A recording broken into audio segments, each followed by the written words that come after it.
Well, g'day, and welcome to the Fortress of Pop Culture. This is the very first episode where I am coming to you from a new studio, so be interesting to know if you can hear the difference. It's not quite finished, this studio that I'm in. As I look around, the walls are very bare, and a good studio needs some good padding, you know, and that's still to come, but it's exciting. Thank you. Welcome to the new room in the Fortress of Pop Culture. It's absolutely lovely to have your company. We've got a great show today. If you love Kylie, stick around because yes, even more tension reviews. You're not going to believe Daniel. He sweet-talked his partner into something unbelievable after he saw the Sydney tension show. Stay tuned for that one. As you all know, we're waiting with bated breath for Kylie to go to the United States now to do the biggest tour, the biggest American tour that she's ever done. Do you think she's going to have the full show there? Is she going to arrive on the swing, or is it going to be a backdrop deal? I'm hoping they get the full throttle experience because I've sort of been promising that to you guys, haven't I? In America. I know there's a lot of you listening. And I hope she gives it to you, the full throttle experience. But nonetheless, those shows in Asia were not diluted. They were epic. That one in Taiwan, woo! But before we talk about Kylie, there is other music on planet Earth. Did you know that? Yeah, I had to be reminded as well. There's new music. Lizzo. If you're a regular listener, you'll know how I feel about Lizzo. I think she's a hypocrite. I think she preaches and tries to cancel people and then doesn't live up to her own standards. She still doesn't admit that she did anything wrong to those backup singers. I know there's two sides to the story, but it'd be nice to hear her take some accountability. However, I have never ever stopped loving Lizzo's music because you can separate the artist from the art. Hey Peter, I know you're listening. Peter's up soon to talk about Michael Jackson, the musical, on this episode, so stand by for that. Lizzo's released a new song, it's called Still Bad. In this song, Still Bad, which is fantastic by the way, it does seem to reference her recent angst. There's lyrics like, I'm still surviving and I'm still bad baby, so bitch I can't complain. Plot twist, I'm doing great. I make that going through shit thing look sexy. Y'all, can never stop thinking of you, Jazzy P, whenever I say that. So have a little listen. Plot twist, I'm doing great. I make that been through shit look sexy anyway. I don't need him, I need to throw ass. Been a minute, break fast with my bitch. It's definitely classic Lizzo, isn't it? Fantastic. I'm glad that she's back. You know, I hope that she changes the attitude as well as everything else that she's changed recently in her life. Do you know Lil Nas X? Lil Nas X, I think that's how you say it. I've always been a huge fan of him. I think Madonna's a fan of him too. Don't know where I get that from, but I have a feeling she is. Here's his new song. You be the carpet, I be the vacuum. We can get it in, we can get it on. Tonight I'm on his end, tonight I'm in the zone. A bass jumping, the club pumping, it's hot. These hoes coming in the club cause they won't try. I won't say I got a feel for you. Yes, it's rather graphic. It's called Hot Box, and I don't know, as I say that, if I'm referencing something I don't understand. What is a hot box? Well, it's something you buy from 7-Eleven, isn't it? But Hot Box by Lil Nas, he's describing in very graphic detail, essentially, sex. And, you know, that's fine. That's fine if it's done well. And it is, in this case. It's done very well indeed. And here's one I'm really excited about. Have you ever heard of Kylie Minogue? And if I'm pronouncing it wrong, forgive me. I deliberately don't go doing research for this show because I like us to be learning together. And probably you're a few steps ahead of me. Kylie Minogue. This is unbelievable. When I listened to this new track, it's called Just As Long As We're Together, I think, from memory. It's brilliant, but I was like, hang on, this is not a new song. Surely. And not a re-release. I'm talking about it comes straight from the 70s. It's Motown, my friends. It's Motown. And he sounds like a young Michael Jackson. Have a listen for yourself.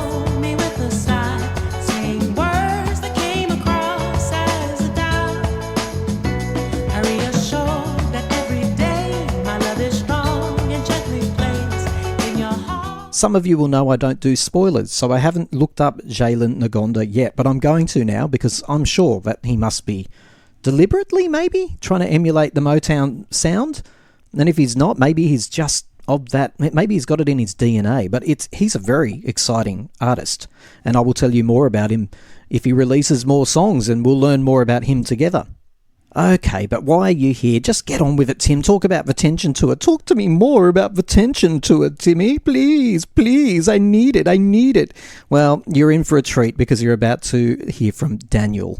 And thank you, Daniel, so much for coming on the show.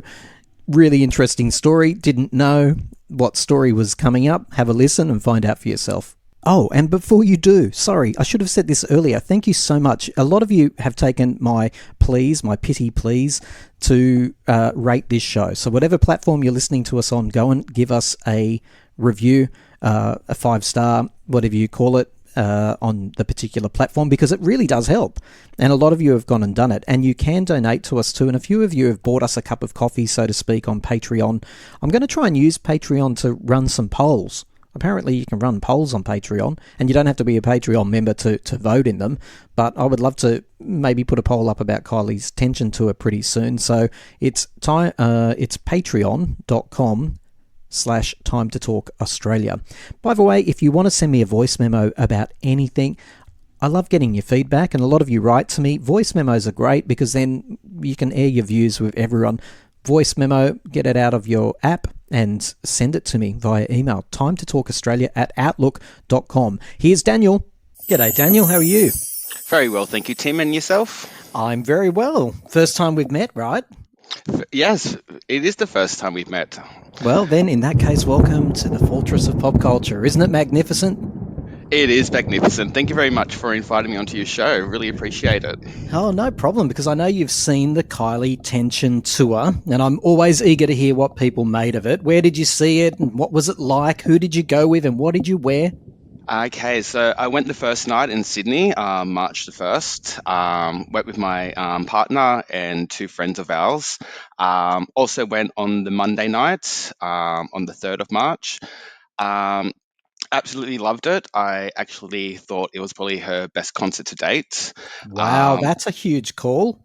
It is a huge call. It's definitely in my top 3, and I am putting it at number 1. I've been to every Sydney concert since Fever, even to the Anti-Tour, World Pride and Mardi Gras, but I've never seen Kylie more confident on stage than what I have on this She was so tour. relaxed, wasn't she? She was, and in past tours, you sometimes see her make a mistake and can sometimes see that on her face. But I think, not that I saw any errors in this tour, but I think she had just that confidence, and I guess she knows who she is, and she doesn't have to prove anything to anyone else anymore. I'm sure that at one stage she knelt down and tapped that ground and said something along those lines, which is, I've been on this hallowed ground for 35 years now, or something like that. So I think she's acknowledging it herself. 100%. And I think what really made it for me with this tour, and the way that my partners put it, even though it is a big production in a big arena, but it felt just like being at your local, I know this is going to sound stupid, but your local pub or RSL, and just seeing a local show. She just brought everyone into her world, and it just felt like you were right there with her, and was very intimate. And I love that energy of this show. It just it took it to another level for me. And I came crashing down from my Kylie high on Saturday night, and was like, oh, this is disappointing. And I made the rash decision with my partner and off to Taiwan tomorrow to go see her in Taiwan on Saturday night. Are you kidding me? No, I'm not kidding you. No. Congratulations. Hang on a second. A round of applause. Here we go. I love it. This is phenomenal. Hang on. So you love the Tension Tour so much. You went on night 1 at Sydney, March 1, I believe that was. Yes. And you thought, you know what? I'm not waiting another 5 years for her to return. I'm following her to Taiwan. Exactly.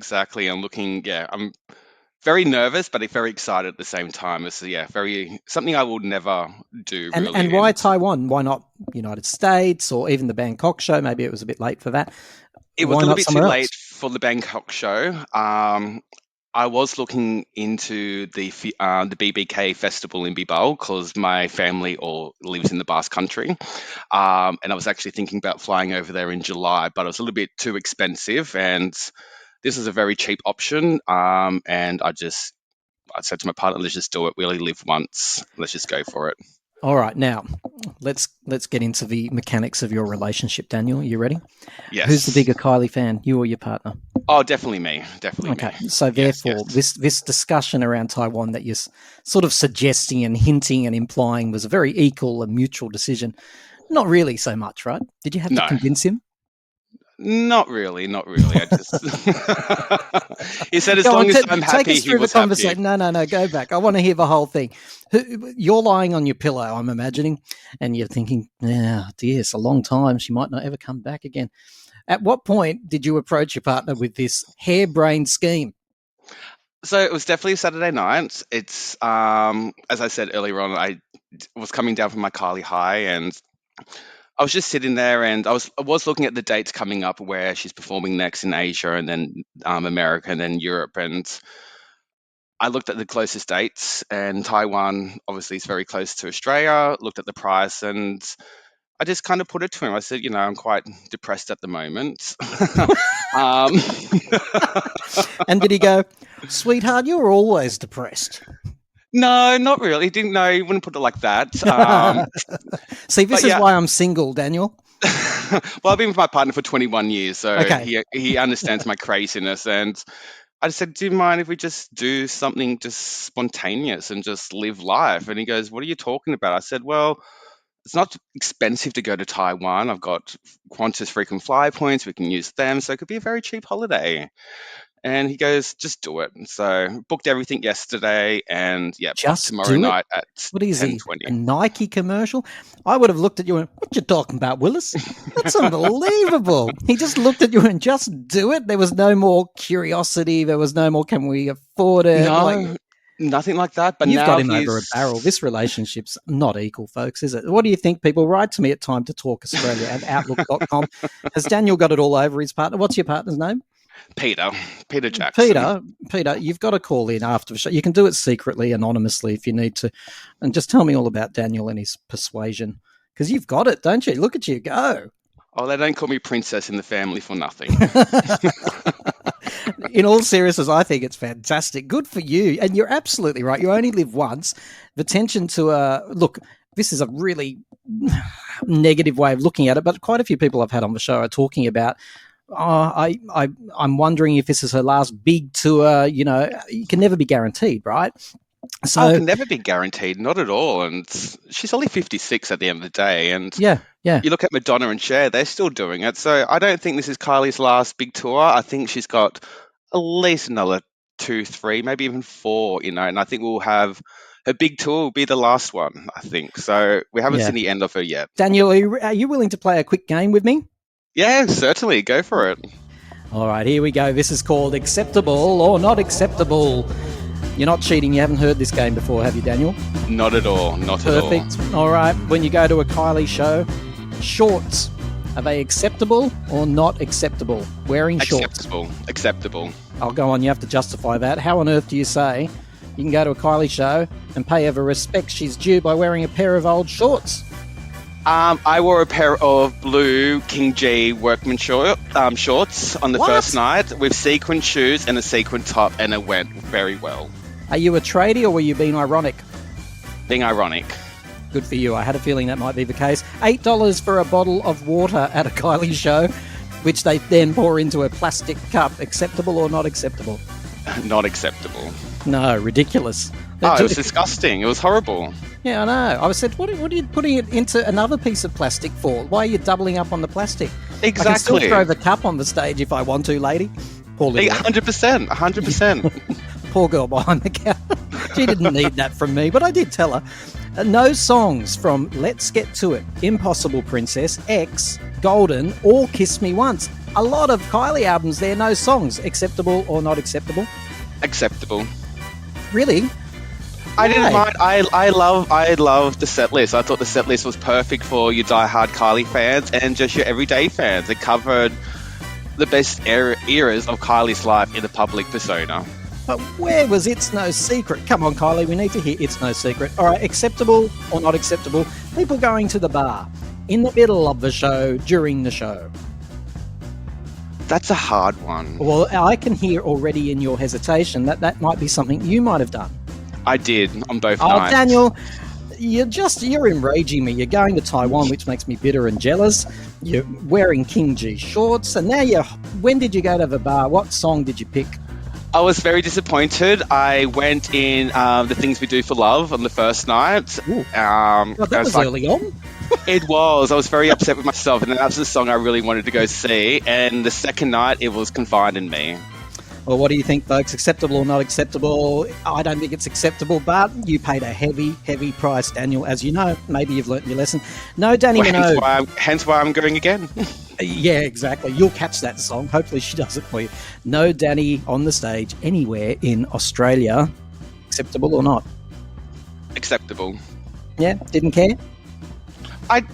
No, I don't care. It's the Kylie show, not the Danny show. Fair enough. And the final one, Jazzy P, the star of the Shocked video, one could argue, appearing in London on stage. Is that acceptable or unacceptable? 100% acceptable. How exciting would that be, Daniel, right? Oh, that would be fabulous. That would just be, oh my God, out of this world. It would be out of this world. By the way, I'm telling everyone this, that is a rumour that I've started that it's happening. There is absolutely no evidence and no suggestion that is happening, folks. Please don't write me nasty, nasty letters. What was the highlight of the Tension Tour for you, Daniel? Wow, that's a hard one. I'm going to say when she performed What Do I Have to Do? That's my top 3 Kylie song of all time, and she hardly plays that on tour, so I was very, very happy to hear that in the original form as well. That was definitely my highlight for me. I agree. The fact that she didn't change it up, right? But you were about to say another highlight?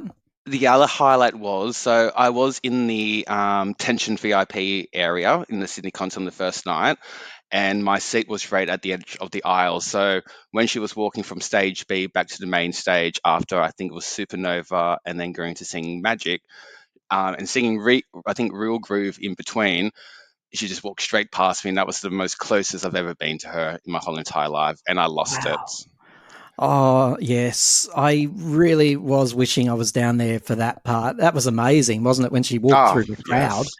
I thought that was cool. So cool. How close did she pass by? Very brief, wasn't it? Close enough that I could probably kidnap her and run away with her, but I don't think I would have been very liked by the audience that night. You know what scares me? It crossed your mind. Oh, it did cross my mind, definitely. I could have literally grabbed her and just ran away with her. But no. And I'm sure no one would have done a thing about it, Daniel. You would have got away with that perfect crime. Oh, definitely. But yeah, that was the second highlight. Did you take in any, because you've seen her for a lifetime on the screen and in the occasional live show, relatively occasional live show, like what's it like to be that close? I've always been interested to know that. I don't know. It was a great experience, but she was looking straight at the camera that was in front of her. But when she did walk past, I was yelling out her name like a little 12-year-old schoolgirl, going, "Kylie, Kylie!" And I posted up on Instagram, and all my friends and work colleagues is like, "Oh my God, that is the best." I have to admit, because you might, I don't know if you had spoilers, but if you didn't know she was going to do that, you've got no time to prepare. So what else are you going to say except for Kylie?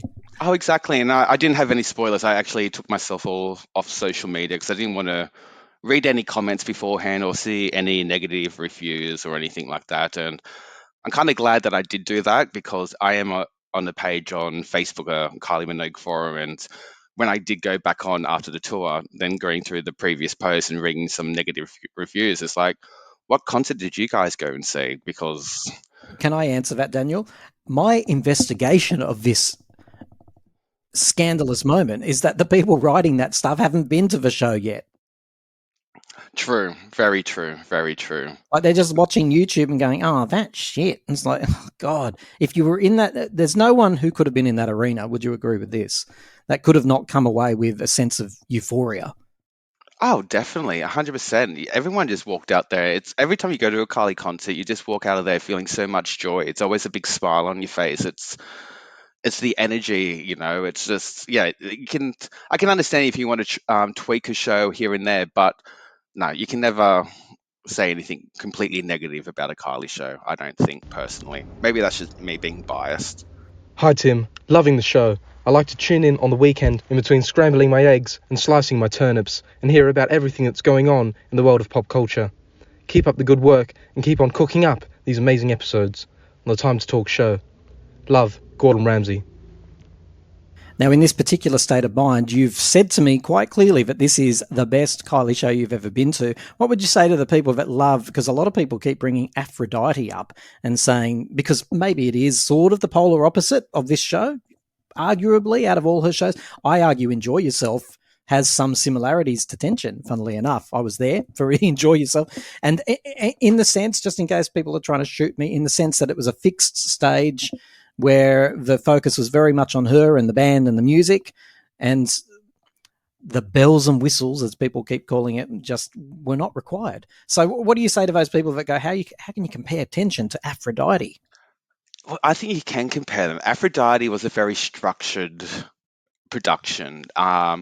It wasn't just about Kylie, it was about the staging, and everything else that was going on around it, especially with the water fountains, the people coming out of the water. You were seeing everything on that stage. With Tension, yes, she did. I want to say she stripped back on the bells and whistles, because I thought that staging was just absolutely amazing, and it worked with her. But the focus was solely on Kylie, and the way that Kylie sold it was, you do not need the bells and whistles as long as you've got it, which she does have. She's got that X factor, and being on that stage, she can command that stage. She doesn't need anything else, and that's what I really enjoyed about this show, was just seeing her just being Kylie on a huge stage and being very simple in the way, I guess, everyday fans, well, the hardcore fans might have looked at it, but to me, it just worked perfectly. It was showcasing Kylie and nothing else.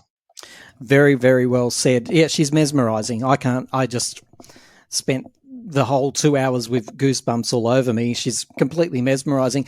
Not as mesmerizing as a beer, by the sound of it, though, Daniel. You did get up and leave for a part of a show, and I'm never going to forgive you for that. I know. Yeah. That's bad. Are you going to do me a favor? Are you going to come back after your Taiwan show and let us know briefly what it was like, what you noticed about it, what was different? Definitely. If you'd love to have you back, I'd love to come back and give you a rundown on the Taiwanese show. I'd be really curious, because I mean, that's is it a country you've been to? I think I asked you that. Oh no, never.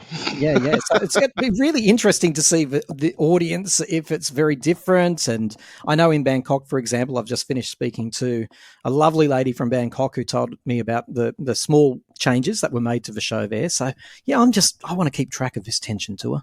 No, definitely. No, I'm kind of wondering and hoping, maybe wishfully thinking, that Nymphia Wind, who won, I think, RuPaul Drag Race season 17, might appear on the stage to do Padam Padam with Kylie.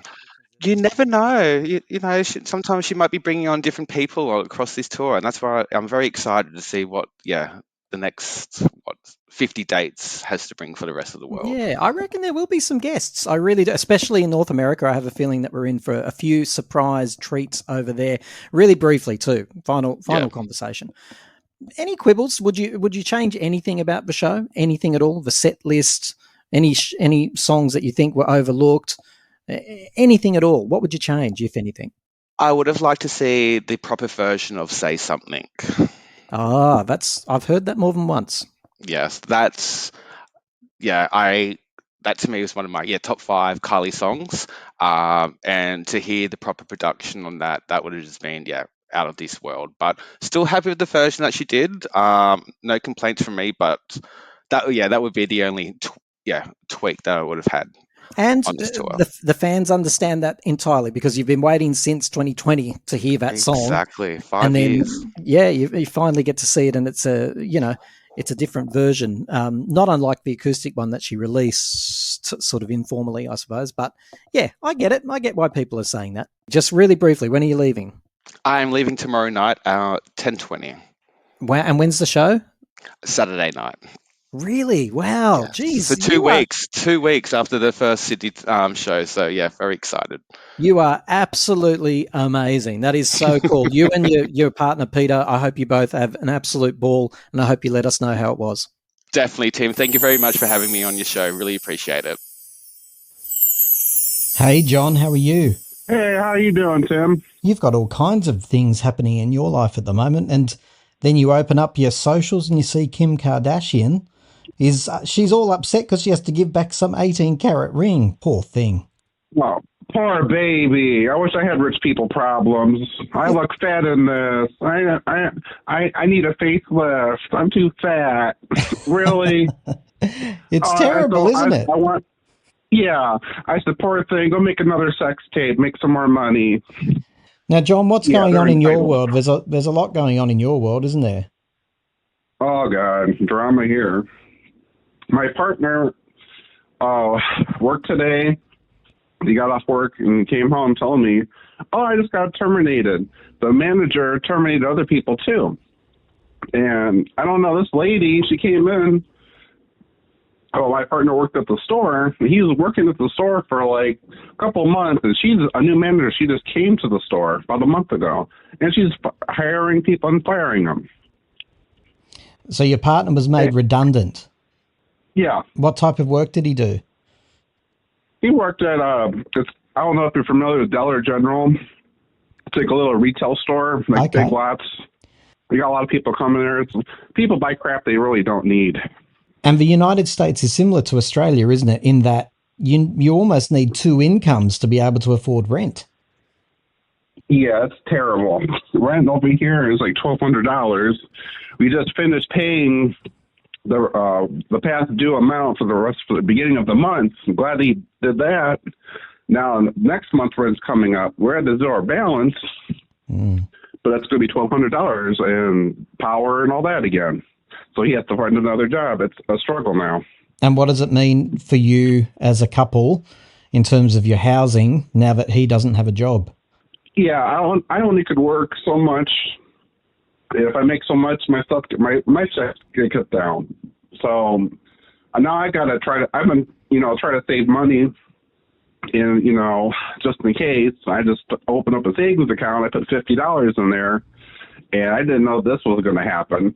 I try to save up money to hold on to it for emergency. It's like I can never have any kind of money, so I'm probably going to be needing that for rent or whatever to put down.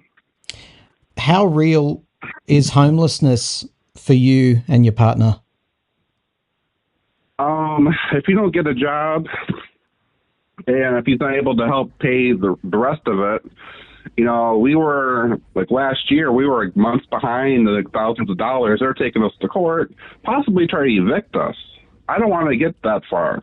And agencies helped in, they help pay a little money, but you still got to come up with some way to put the money down. You got to put money down in escrow through the court, pay them. And, we're doing that. I was like, I don't want to go through that again. Yeah. I don't know if he's going to get his final paycheck. I have a feeling this lady, his boss is not going to, give him his hours and pay him. Like she did that to somebody else. They fired somebody and they never got their final paycheck. And I called the company on the website, the corporate HR. I did all that for him because he was distraught to do it. And I went to the company website in a dispute, and they'll be reaching out in a couple of days or a couple of weeks, but I need something ASAP. Getting fired is a pretty huge event in somebody's life. How's he coping with it? Oh, geez.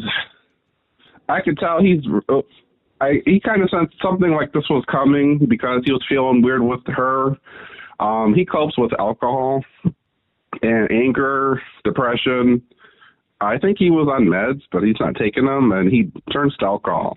And now he doesn't work, so he's probably going to be hitting the bottle really hard. In the past, I had fights, arguing, and it's just unpleasant. I have to just go away to a bench and sit there, even though it's raining. Now that's going to be probably happening again because, he's going to be here, probably be drinking and not looking for work. I told him to call those places because I work tomorrow in the morning. And I applied for 2 jobs already while he was working because he was getting he said, this place is probably not going to work out because this lady's crazy. And I did a place called Arby's and Kroger. Arby's is a fast food chain. It's a gourmet junk food hamburgers, basically, and roast beef. I don't know if you have that in Australia. No. Yeah, it's roast beef and cheddar sandwiches, Okay. an onion bun and stuff. And did you get that job? And I don't know. I put that in for him in Kroger. I told him he needs to call, or I probably have to call and make sure he actually gets called tomorrow to get off work. What's it like living together when he does drink and when he's got depression, and presumably that's a possibility here if he's lost his job? What's it like living together? What makes it the case that you have to leave the house and sit on a bench? Obviously he drinks. He gets angry. Little things sets him off, and it's just like little stupid things. He gets angry and it escalates, and he threatened to, kick me out and all this stuff because it's his. Technically, it's his. His name's on the lease, and stuff like that. He said some foul stuff to me in the past, so I just go to the bench to get away to prevent a physical fight. And his mouth, it's uncensored. And he drinks so much he might black out or just fall asleep and not remember anything he says or does. He got a phone call while he was here coming home. We're talking, and all of a sudden, oh, come smoke with me. Let's smoke. And so I think that's very suspicious. And this was like 8 or 9 o'clock, and they were supposed to smoke. Oh, well, I said, who called you? Oh, it's the guy that works next door in the salon. He comes into the store where I work. I know who he is. And he went to smoke with him.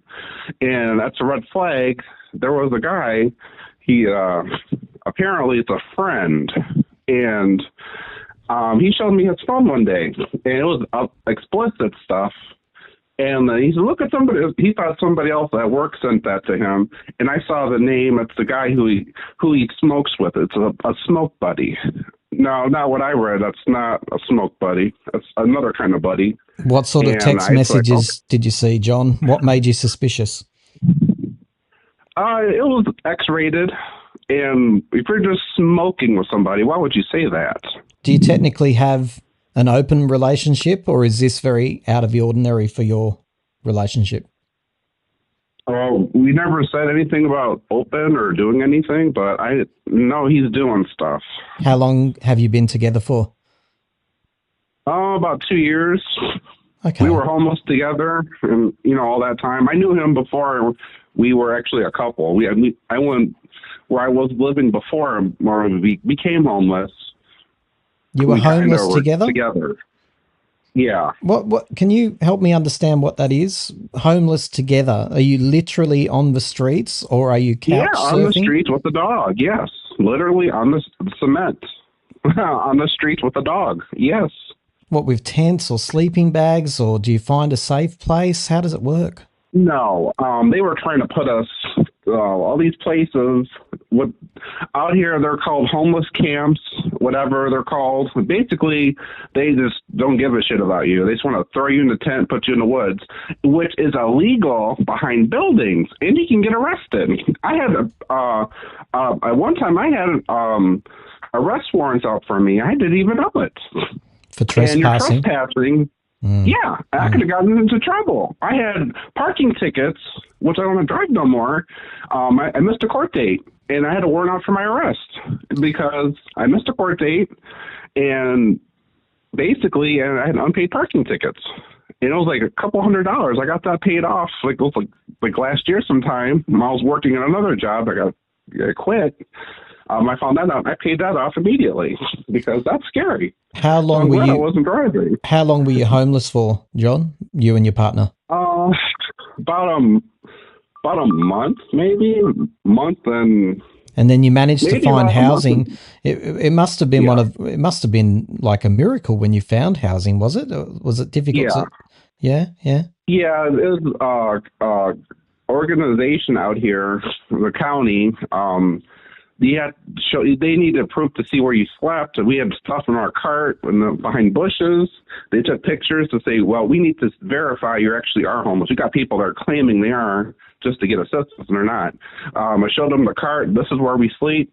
Didn't have any blankets or tents or none of that. They offered us that. Is it unsafe when you were on the streets? Is it unsafe? Yeah, it's very unsafe. If you're by yourself, you're more of a target. And by yourself, you sleep, you could get raped, you could get killed, arrested, anything. Or even raped. I have stories, horrible stuff I've been hearing with the homeless community. It's disgusting. But basically, if you're alone, you're in really bad shape. But if you're with somebody else and a dog, never had an incident. By the grace of God, nothing ever happened, thank God. Because you hear homeless women, they're, terrible. And it's a lot. And I found out, I had no idea, homeless people, they're prey to get raped. There was a guy, before we got landed in this apartment, there was a compartment across the street. We snuck in there, and it was empty, which I know it's illegal, but we needed somewhere to go, and there was an apartment building. It was unlocked, which wasn't really breaking in. It was unlocked.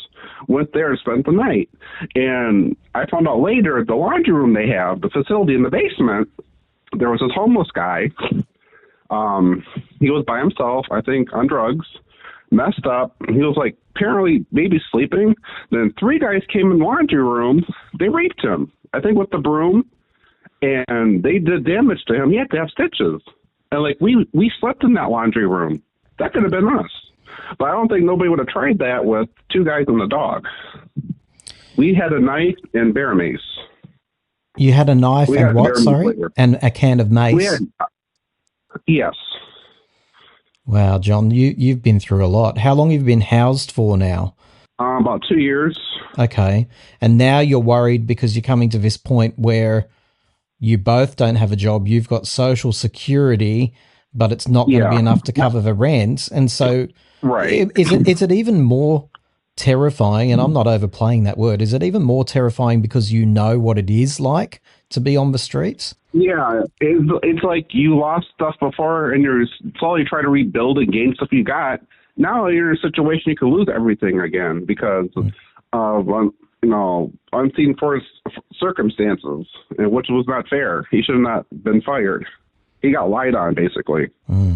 This is probably the least of your worries, but I'm fully aware that you love pop music and culture, and you have things. You have collectibles. When you became homeless a couple of years ago, what happens to your stuff? Like, where do you put your stuff? At one time, I had some money and I had storage, which was like about $90, and I couldn't afford it no more. The stuff I did have, I lost a lot of stuff. I took the stuff out to storage.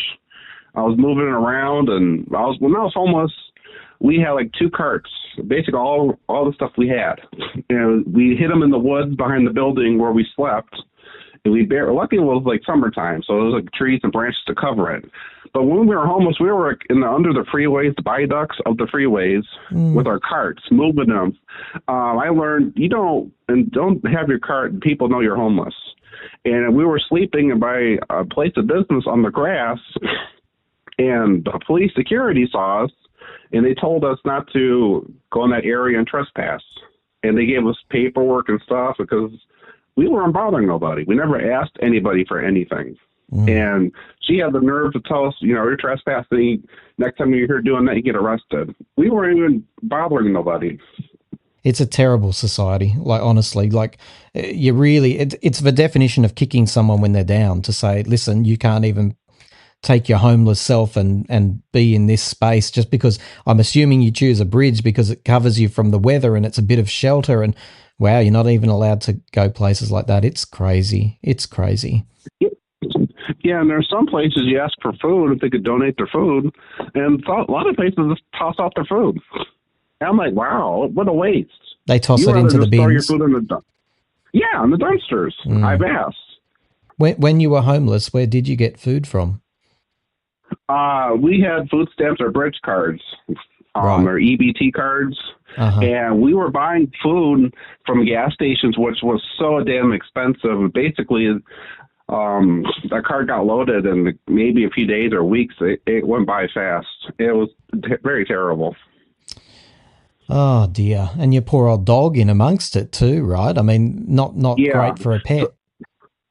Right. Surprisingly, he's never got fleas or never got nothing because he got his shots and he got microchipped. And he's never been sick or nothing.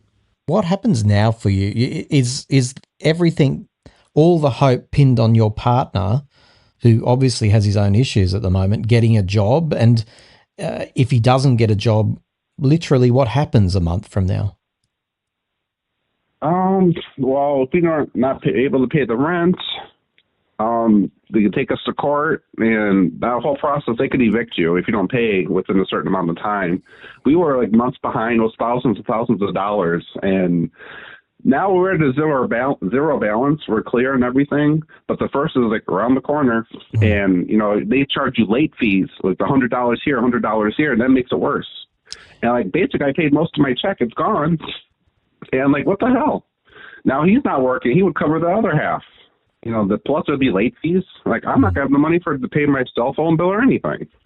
You're living in a constant state of anxiety where you're wondering where the next money is coming from. You're worried about your partner and what he's up to, how he's coping. Like, are you living in a constant state of vigilance? I got to keep my eyes open and stuff, and especially with him, he's hanging with people I don't really know too well, and it's kind of suspicious too. And I saw that text. I never said nothing to him about it, but I know he's not just smoking with these so-called friends. So in amongst all of this, how are you coping? I just don't know what to do. I was thinking everything was looking good, and now I just don't know. I was like uncertain. And now I have to walk on eggshells with him because I'll probably come home from work tomorrow and he'll be drunk, passed out, and, irritable and all this stuff. John, you're in a really hard spot, aren't you? Yeah. I need miracles. I need prayers. I don't know. Yeah. And in all honesty, we started off a little bit lighthearted, but then you do follow the world of celebrity like if all the listeners do. And you see Kim Kardashian saying, "Oh, I didn't get an engagement ring back." That engagement ring could represent at least 2 years' worth of your rent. Right. I see her crying about that. I'm like, really? I wish I had the ring. That would help. Yeah. So she's a gold digger whore, basically.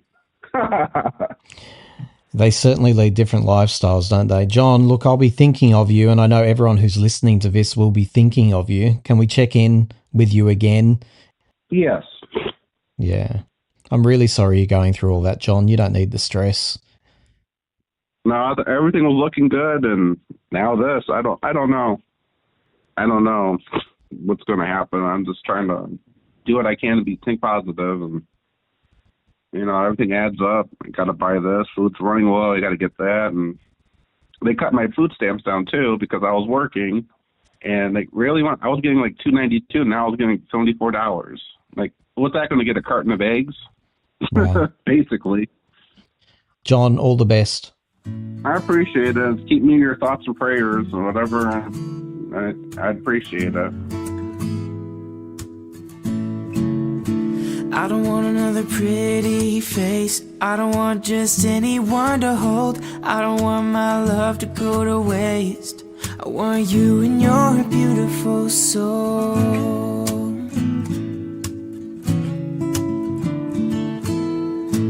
I know that you are something special, and to you I'd be always faithful. And I want to be what you always needed, and then I hope you'll see the heart in me.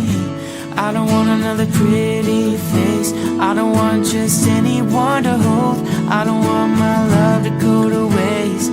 I want you and your beautiful soul. You're the one I wanna chase. You're the one I wanna hold. I won't let another minute go to waste. I want you and your beautiful soul. Hey Helen, how are you? I'm good, thank you. How are you? It's great to talk to you. You're such a mega Kylie fan, aren't you? Oh my God, yeah. Yeah, I've followed her from, day one, 38 years ago, and I'll never stop. So 38 years ago, are we talking Neighbours or Locomotion? What got you into her? Uh, I I knew, like, from watching Neighbours, Yeah. I there was just something about this, there was something about Kylie that she had that sort of star quality even back then, and I just knew that she was just going to be different and really, yeah. And look at her now, 38 years later, and she's in her prime now. I reckon she's better now. I mean, she's been fantastic, but now she's unstoppable. She is like one of her wines, isn't she? She just keeps getting better and better with age. Exactly, exactly. Well put, well put. It's interesting, Helen, because there are so many Kylie fans, and I am one of them, who watched her on Neighbours or even the Henderson kids, but mainly Neighbours. And you could pick. Like, I honestly knew that this was someone I just didn't obviously love the storyline, the Scott and Charlene and all of that sort of stuff. It was a great show for its day, but I knew there was something about her. I knew it. And my family would attest to that. I picked it and went, you know what, she's going to be something. And you were a fan, Helen, at the time where people thought, oh, okay, well, she's a one-hit wonder or a starlet, but we knew better. Yeah, I would say no, no, no, no. This girl's not going to be a one-hit wonder. No way. And a lot of my friends these days say, Helen, how did you know back then? I go, look, it was just you can just tell in a person, and I just knew that this person was, and look at all the hardships that she's had to go through, and like, she copped a lot of flack, but look at the perseverance and the persistence, and now she's a perfect example of what pop is all about. I've just had a little binge of the very early days. God knows why YouTube does that for you sometimes. So I've been watching, the Locomotion and the Enjoy Yourself performances on Top of the Pops, and she was just, oh wow, she's had some incarnations, hasn't she? She was such a sweet little girl looking back. I mean, I'm younger than her, but looking back now, it's like you were just so innocent and beautiful and peppy and energetic, and she was lovely. Yeah, and I think that gave her the having that persona, and then all of a sudden, and then evolving, and then she just had a following there, and then she's had this following, and it's just amazing how even the tension. I was even amazed to see the whole genre of people that were there. There was this elderly man. He would have been in his 70s, 80s. He Oh, that came might on have his been own. me, Helen. No, no. But he was dancing on his own, and then there was this married couple. I reckon they would have been in their 60s, 70s, or holding hands. And then there was young families. Like it was just amazing to see the whole different genre of people. Yeah, when they talk about inclusion, Kylie, I don't even know how active she is in her efforts to do this, but she brings people together. The diversity in that audience was enormous. Can you, before we talk about Tension Tour, which I know you're at, and Yeah, I really want to yeah. hear what you think about it. When was the first time you saw Kylie live? Oh my God, I've been to all her concerts except for the Las Vegas. I couldn't, unfortunately, I did want to try to go out High there, but five, Helen. We're two Aussies who couldn't afford to get over there. I don't know how some people managed to watch the show. There was one person that you mentioned watched it. Was it you or someone? This Asian guy went to see her 21 times out of the Yeah. 26 shows. That's Yeah, amazing. that's Ewan, and I know he might be Yeah, listening, but yeah, he certainly did. Well, first of all, he lives there, so I suppose a bit easier, but it was still an expensive little tour, wasn't it, or I residency? mean, if I was retired and had the money, I'd follow her everywhere I could. But I love the girl, but within reason. But yeah, So you even saw Enjoy Yourself, did you? Yeah. I've been to every single concert except for like I said, the Las Vegas ones, which was a bit of a. It was. I got upset, but I was you know. very close too. I had my finger on the button. The first sign that I wouldn't be going was the queue, which Mm. I honestly can remember. It was something like your 3,000th in the queue or something. And it was a work day and I couldn't hang in the queue. And second of all, I was just, "Oh, can I afford this?" and all of that. But look, you and I, we still have an unbroken record, all right? Let's just agree on that. It's not counted as a tour. It was just a little segue. And there was one year, I can't, can you remember when Kylie performed at the Capitol Theatre in Sydney? Yeah, She for did. intimate and live, or Yeah, I went 10 times in a row. did you? Yeah, well, I don't know how I managed to get tickets. And there was one moment where Kylie actually saw us and she said, "It's good to see that there's a lot of regulars here." So she And could we all see the lost it because face. she winked at us and blew kisses, and we just lost it completely. Oh, Yeah. Helen, that intermittent live show too. For those of you who didn't go, I don't know if it was the same overseas. I assume it was. It really was intimate. It was a beautiful theatre. It was not a bad seat in the house, and it was the first time we'd seen Kylie. It's easy to look back now because we know how versatile she is as a performer, but it Mm-hmm. was the first time we'd seen her without all the bells and whistles, I suppose, of like, let's get to it and enjoy yourself. This was just a true band, and her vocals were outstanding. It was a great show, wasn't it? Yeah, it was and I knew I knew the starting of the intimate and live. You knew it was gonna like progress to bigger things, Yes. yeah, you just knew like, oh my goodness, this like, I mean, God, I can't. I'm even lost for words. This girl can't do anything wrong. No, and I know that you said it as a throwaway, but when we say that she's aging like a fine wine, it's so true. Like, she's so relaxed on the stage. She makes us feel relaxed as an audience. How on earth at the Tension Tour she made an arena of that size feel intimate? I have no idea, but she did it, didn't she? Oh God, yeah. And there was moments where I don't know, I went on Monday the 3rd, and there was a moment where for about 5 or so minutes the whole audience was in an uproar and their feet were stomping, Mm, and she got emotional. Like, it was just, you just incredible. felt connected to her. It Yeah. was amazing. And it didn't matter where, like, some people were right at the back, but they were having the best times of their life. It was so good, wasn't it? Where were you sitting for the Tension Tour? You went to night 3. In fact, it sounds like you went to the final performance on the Yeah, Australian leg. I went to the final, the Sydney perform. I was the first elevation, just behind, where the second stage is, where she comes on, and Yep. I could see her right, and that's where I was able to zoom in and take great Ooh, you shots. know what? I think Yeah. you and I had very similar seats. I was first elevation, right in line with that diamond stage as well. Yeah, well, there you go. Were you on the last night as well in Sydney? No, first night, but same sort of area by the sound of it. Or are Yeah, you on the yeah. Mardi Gras night then? That's right. Yes, I did Yeah. indeed, and boy did I know about it. Trying to get Ubers and bloody. Anyway, don't go there. Anyone who's a regular listener will already have go. Tim, please don't tell those stories again. But yes, it was very Oh. hard for me getting to Sydney and getting to the arena and all of that sort of stuff. Nonetheless, it was well worth it. On your night 3, what did she Mm. perform as the fan request? Oh, what did she do as the request? She Oh my usually does goodness. say something is standard on that stage. Yeah, Bit of disco-y stuff. yeah, she did the disco. Oh, what did she do? Oh God, I can't. Now I'm lost in. Oh, that's all right. It was a little while ago now. Let me ask you Yeah, slightly yeah, different. What would you have yeah. wanted her to do? What song would you I wanted love her to to have do heard? Raining Glitter. That's a great choice I haven't heard before. Yeah, I thought that would have been so. Raining glitter down on. That would have been. And I on that reckon that would.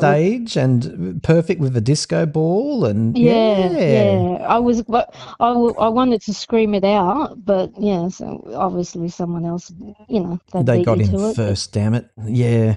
Raining Glitter, good choice though. I've not heard somebody else say that so far, and you're absolutely right. It would fit into the Tension Tour really beautifully, I've got to say. So, Yeah. did you drag people along? Like, are you the type of Kylie fan that gets all your friends who are sort of Kylie fans, but you go, no, come on, you have to come and see her? Oh, there's four of us that go, and they've followed, like they've been, four of us have gone.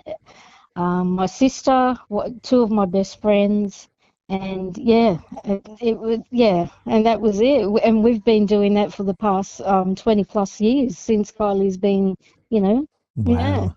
So as soon as she announces a tour, it's the old group gets back together and goes, "Yep, we're in."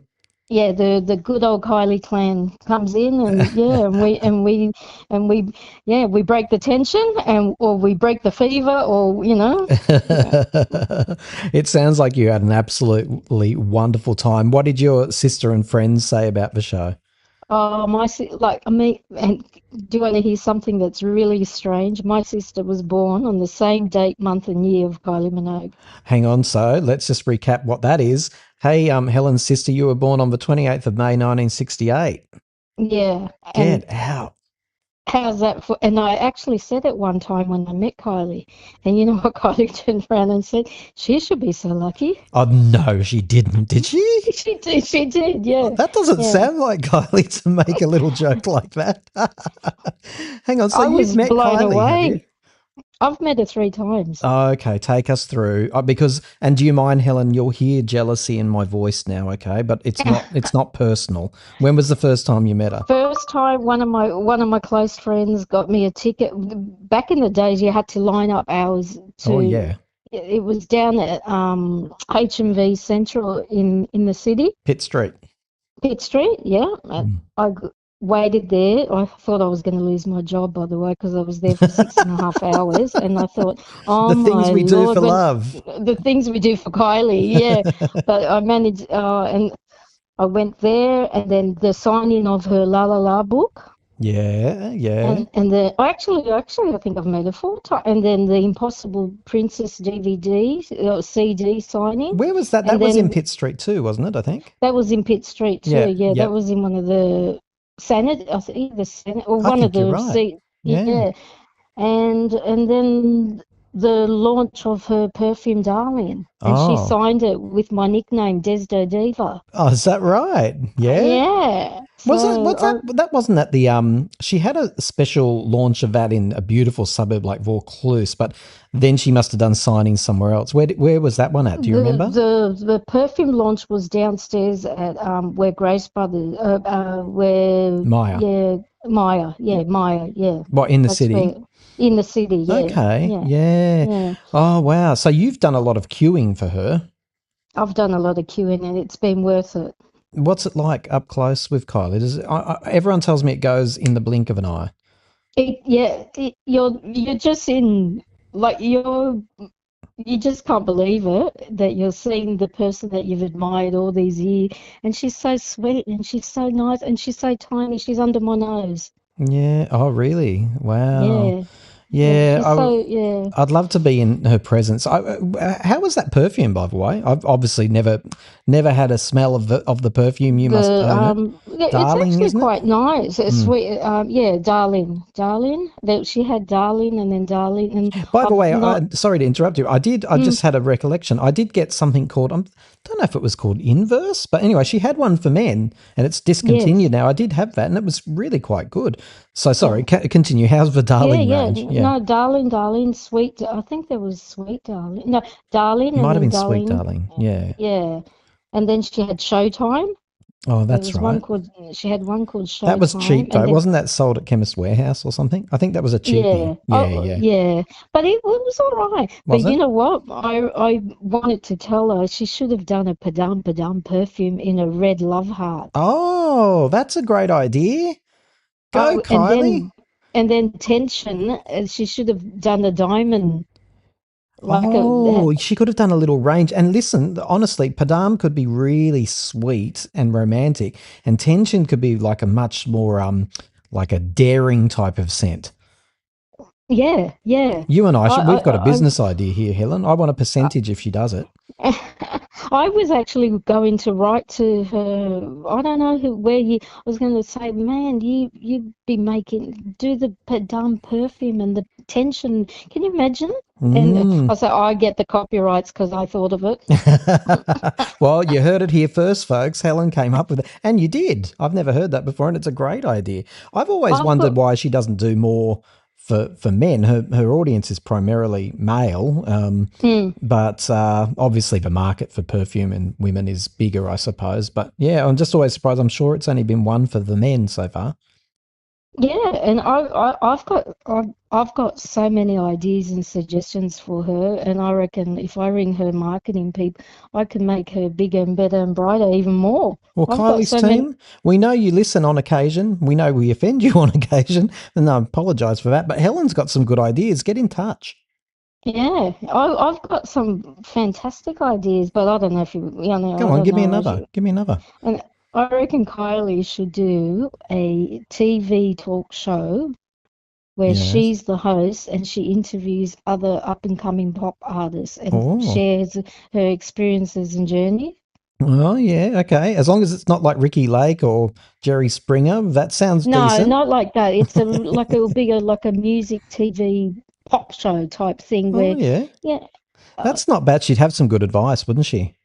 Yeah, because and she's always collaborating with all these new artists. I think it would be a great, opportunity for her, and then opportunity for the new people that are coming on board as well. Absolutely. Well, she did a little dabble in it because when Danny was doing one of those shows, X Factor probably, remember she came on as a mentor just for an episode and she was great. She really was. Oh, and she did the voice, of course, too. Yeah. Yeah, she did the voice, yeah. I don't want to steal all your ideas, but have you got one more to share? One more to share, and I reckon that later on in life when Kylie sort of settles down, I don't know, like after this global world tour, I think it would be great if Kylie opened up. There's this vision I've had, call it Minogue's Bar restaurant, where she sells her wines. Yeah. She showcases her career with videos and posters and whatever, and then she does little cabaret, like little live gigs or something. Now, Helen, be honest with me. That's not just an idea. That's a little dream you've had, isn't it? You've dreamt this. That's a little dream I've had, yeah. But I think it's a great dream. Because I think I've had the same dream. I've woken up and I'm surrounded by Kylie posters and Kylie memorabilia, and she's on the stage and there's not many people and it's all cruisy and she's giving me her wine. There's a bit of darling in the air. Sounds good, right? Wow, that's fantastic. Thank you. Look, I really appreciate that you selected me. I think it's fantastic, and I love hearing your shows and what you've done over the years.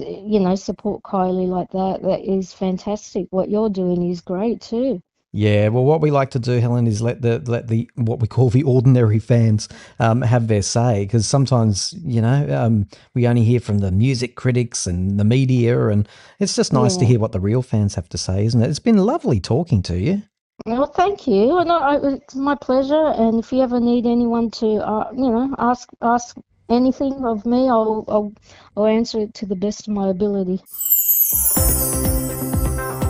Sometimes amateurs know best, and a lack of professionalism is all you'll hear on the Time to Talk show. Join Tim and his panel of guests as they wade their way through a range of news, music, and pop culture treats. Time to Talk, the show hosted by amateurs for unprofessional listeners. Amateurs, is this the best that they could do? So this is Ellie the wombat. Now, I have to warn everyone about Ellie. When you look at her, you can see she's got cute little chubby legs and a cute little chubby tummy, and you have to stop and think, she got this way on a plant-based diet. She did. She is a common wombat, and there's southern hairy-nosed wombats, flattering name. Yeah. And just to stay in the trend, there are also northern hairy-nosed wombats, and they are the most endangered, one of the most endangered mammal species in the world, with about 100 individual animals left. So they definitely need our protection. So here at Time to Talk, we absolutely love our American listeners. You know that, my US friends, don't you? In fact, you're our biggest audience now, the US pop culture fanatics. You're our biggest audience. It's true. But you have absolutely sent us a real dud here. American influencer Samantha Strable. I can barely say the word. She makes me so furious. She's now fled Australia, literally fearing for her life. And this is all because she ripped a baby wombat away from its mother and then let it squeal with fright as she held it up to the camera for her Instagram followers. You're not mishearing this. If you haven't seen it, go and look it up. The wombat's panicked mother gives chase, trying to retrieve its little baby. And as you'll hear, Samantha and the buffoon of a man in the clip find it all incredibly funny. Just caught a baby wombat.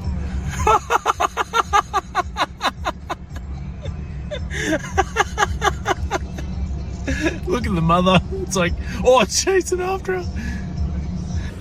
I caught a baby wombat.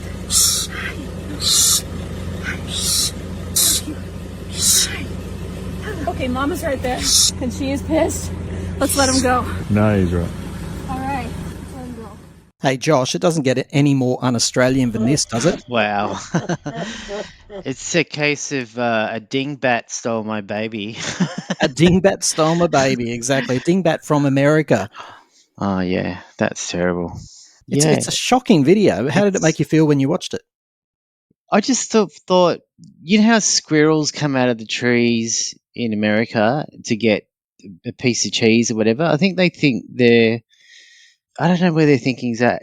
I think they think, they watch all that Care Bears cartoons and they think any bear's just a normal old bear and just pick it up. But you can tell by the hissing that the bear isn't, it's not even a bear, but it's a wombat. It's the bear. Yeah. The wombat isn't happy, and the mum's chasing after it. Tell me this: what do you think should happen to Samantha? She's been run out of the country. No one knows where she is. She's from Montana originally. We know that. The Australian media and the world's media are trying to find out a lot more about this woman, and I've got a few facts here to share with you. She fears for her life. She's been on Instagram saying she's getting death threats. Calm down, people. It wasn't such a big deal. All of that sort of crap. What do you think should happen to Samantha? Well, it's not like a bear in the woods. In America, you can kind of approach, or a squirrel or any other animal like a dog or anything like that. So, but yeah, it's a good opportunity to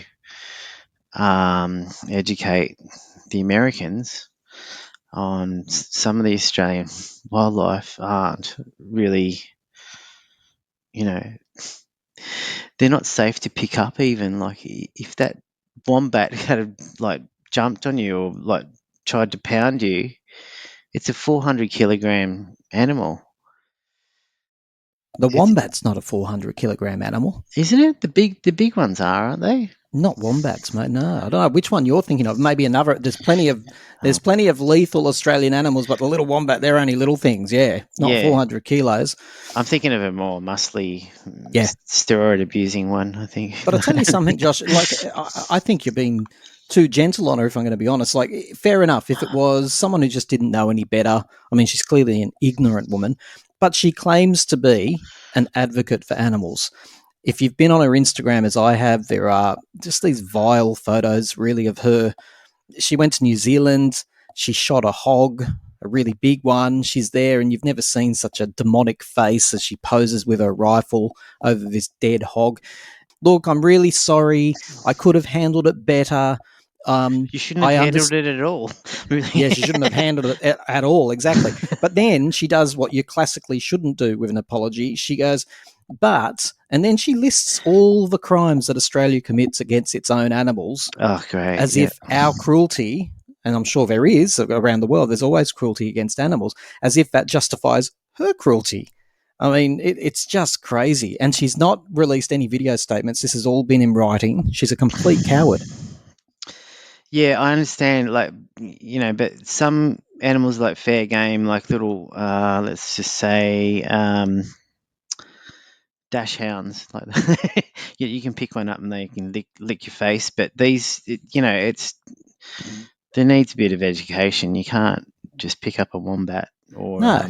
you can't just go and pat a kangaroo; it'll scratch your eyes out, and you can't just, get on the back of a bull or like. That's it.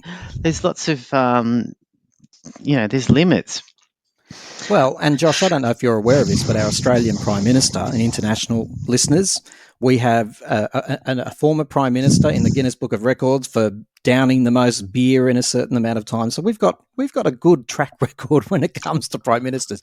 But Anthony Albanese, who is our current Prime Minister, he came out and spoke about this incident and said that he wishes that Samantha had gone and tried to take a baby crocodile from its mother.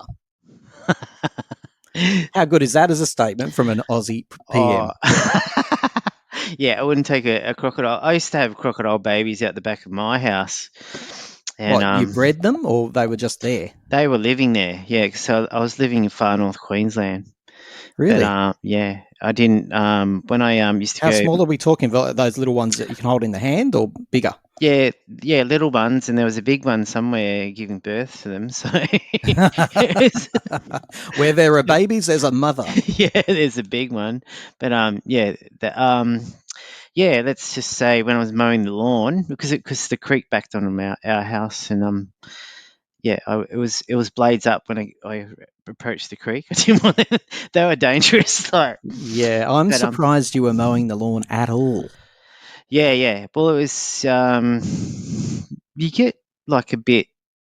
The thing about North Queensland is like people say, "Oh, I've never heard of anyone who have been attacked." You never heard of them because if they did get attacked, they just go missing. They don't have a voice anymore. That's exactly right. And actually, I don't hear that. There are plenty of croc attacks and shark attacks in Australia every year that we do know about. But you're 100% right. There's a lot of people who go into the ocean and we never hear from them again. Yeah. They don't get to say, actually, it is very dangerous. You don't hear that. They get taken. And it happens a lot of times. So.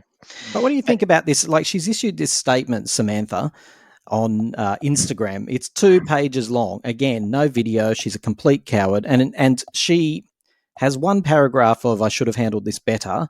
And as you say, what a poor choice of words. But then goes on about how Australians shoot horses and we're bad to our kangaroos. What do you reckon? Like, is she trying to say that her animal cruelty is justified because of Australia's animal cruelty? I don't know. She's trying to say we're all carnivores, I guess. But trying to say the Australians are animals, mate. But gee, picking up her like doing something like that unintentionally, it's like it's just for clicks, It's like the same people who sit in the wilds of the cyclone and take a photo of, or a video of them singing in the rain, and it's all fun and games until a piece of corrugated iron comes and slices your head off. Yes. And the same goes with these animals. They've got big claws and they're pretty dangerous. You don't pick one up. Do it at your own risk. It's not. I wouldn't encourage. I think from a point of human safety, it's not a good idea to pick up a wombat. We can all tell what a nice person you are, Josh, because the whole conversation you've just been worried about Markle's potential. Oh, sorry, Markle. Oh, that was a Freudian slip. Samantha, because there is a Samantha Markle, but you're just worried about Samantha's safety. Got to say though, if we apply her logic, which if you go and read it the way I do, that cruelty is justified because if other people have been cruel first. Then we now have the right to pick Samantha up, dangle her in front of a camera by her hair and laugh when she squeals. That's what I mean. Like, I wish the wombat could say to the camera, a dingbat took my baby. A dingbat took my baby. Exactly right. Just generally, what do you think of influencers? They're taking over the world. You can't go to a tourist attraction around the world without having one of those bloody metal arms poked in your eye. Or I went to an island in the South Pacific and we were all getting off the boat, being herded on like tourists are. And this woman was completely in our way. She was on a rock like a mermaid with her ring light and her camera. Unbelievable, and blocking us and getting very annoyed the fact that we were all saying, excuse me, can you maybe just wait until we all file onto the island? Oh yeah, I went to this concert in Sydney. That's right, it was Psy, the Gangnam Style. Gangnam Style. Yeah, he came to and did a show in Martin Place, and I couldn't see a bloody thing. There were so many like iPads and things like taking pictures of them, and it was like, just look at him with your own eyes. Everyone's creating a video. Yeah, it's a little bit out of control. It's out of control. Last question for you, Josh. That 30,000 people have signed a change.org petition saying Samantha should be deported, which I think she has been now, or fled the country, but either way, she's not here anymore, thank God. But should she be allowed back? What little animal is she going to pick up next? Well, like what's the next thing she's going to push? Is she going to push to the limit? I think she's hit a limit there, but I think she should be let into the country, but she should learn a hard lesson from this. Well, hopefully she does. And our American friends, I'd be keen to know what you have to say. What do you think of one of your own coming over to Australia and stealing a baby animal from its mother? What do you think about that? Is that just the American way, or is this an exception, an exceptionally bad person? Write to me at timetotalkaustralia@outlook.com. In my opinion, Samantha should never, ever be allowed back in the country. What bothers me more than anything with this lady, which is Samantha Strable, go and look her up, is that she honestly believes that she's an animal activist. The only good news here, Josh, is that she will never ever get a job working with animals again. And good riddance. I just don't see it. I just don't see that she's been kind to the animal. You can see it's screeching, and that animal's in distress, She ain't right. She ain't right. Thanks, Josh. All right. Thanks, Tim. So, journalist extraordinaire Peter Hackney is with me. G'day, Peter. Hello, Tim. How are you today? Yeah, I'm not too bad, my friend. And congratulations on your article. I thought it was fantastic. It's all about the MJ the musical, which hit Sydney recently. Thank you. Yes, it's playing at the moment at the Lyric Theatre at the Star. And you went along, and this is what the sort of the sub headline says. It says it's a dazzling production, but be warned, you may come away from it feeling uncomfortable, sad, and a bit dirty. Yes, well, that's how I felt when I left. While I was there, I felt, look, we're celebrating this guy, but nobody's talking about the elephant in the room, including the musical itself. There is no mention of the sex abuse. And let's be really clear. Sorry to interrupt you, Peter, but we have to be clear, because when I first read it, I thought, well, why would there be any reference to that? But because if it's just his music, for example, but in fact, this is a representation of his life. It is. It's meant to be his life story. The musical is set just before the Dangerous tour, but they use that base basically as a platform to explore his life and his legacy, and there's including his childhood and abuse at the hands of his father, correct? That's right. There's a lot about, there's a fair bit about the abuse at the hands of his father that's explored. And I thought it was ironic and not really, and hypocritical that they're exploring that, but there's no mention of the almost 2 decades of controversy over his own allegations of abuse. The fact that, Yeah, it's an interesting one too. Now, if a Michael Jackson fan was in the studio here with us, they would say, yeah, but Peter, why would there be any reference to that? He was never proved guilty of anything. In fact, he was exonerated on 2 occasions. Yeah. What do you say to that? I say to that, look, you wouldn't explore the life story of someone like Jimmy Savile without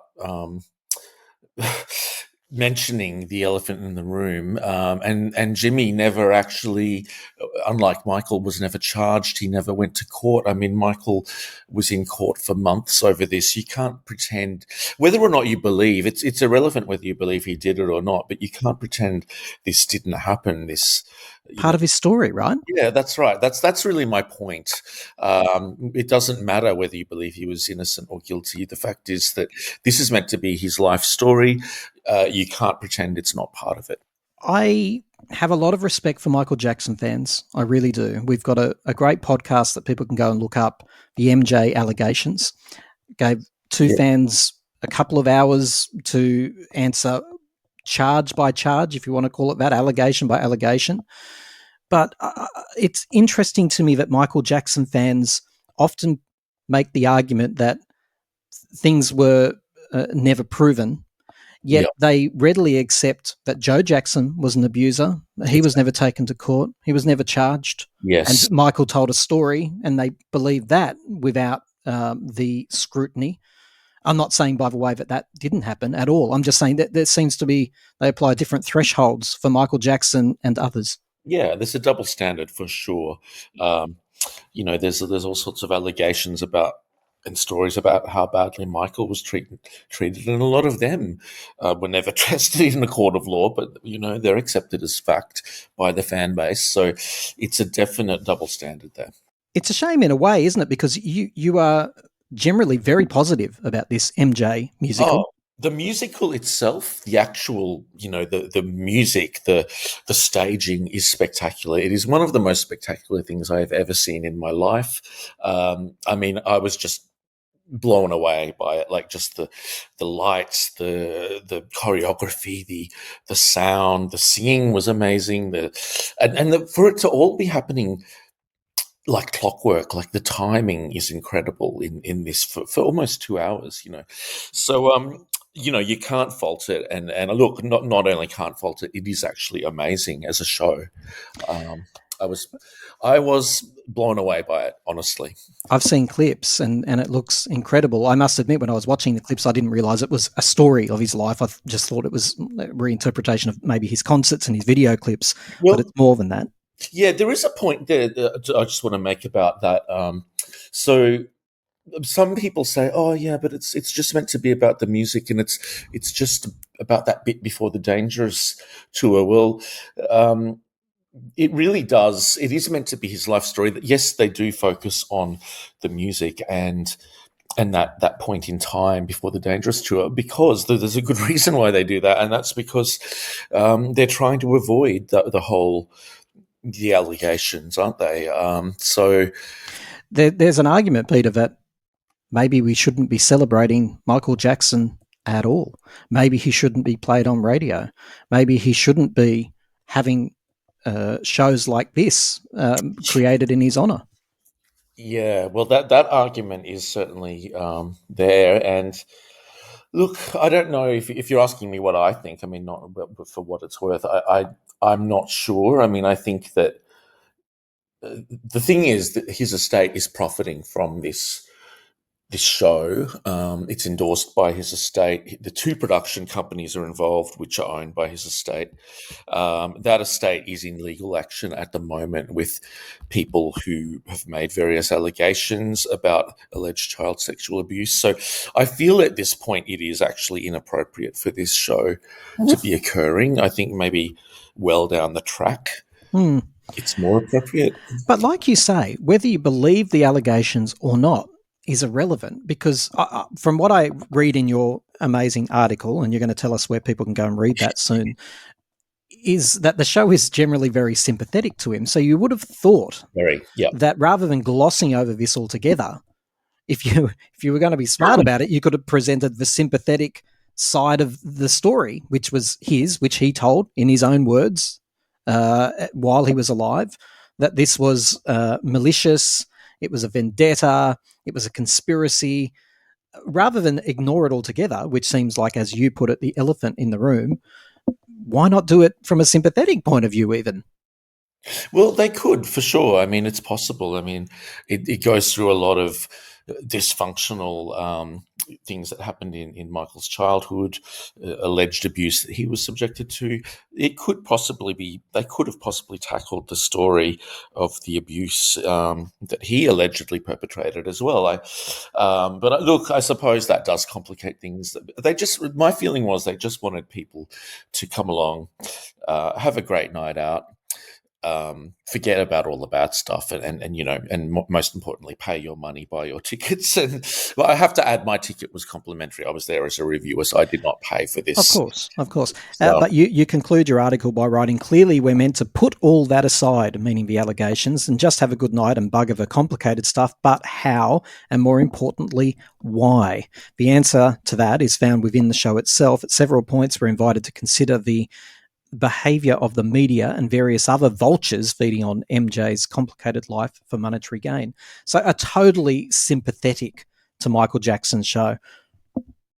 Yeah, and I mean, I kind of say, I kind of think that, well, look, are these people behind the show doing the same thing? I mean, yet again, there's people, in a way, you could say they're feeding on the Michael Jackson story and making money out of it, but at the same time, they're claiming that, oh, poor Michael, everyone else, he was the victim of this. So it's a very complicated. I've never actually reviewed something where I've had such complicated feelings. Like, I loved it in a lot of ways, but I just felt uncomfortable and a bit yuck at the end.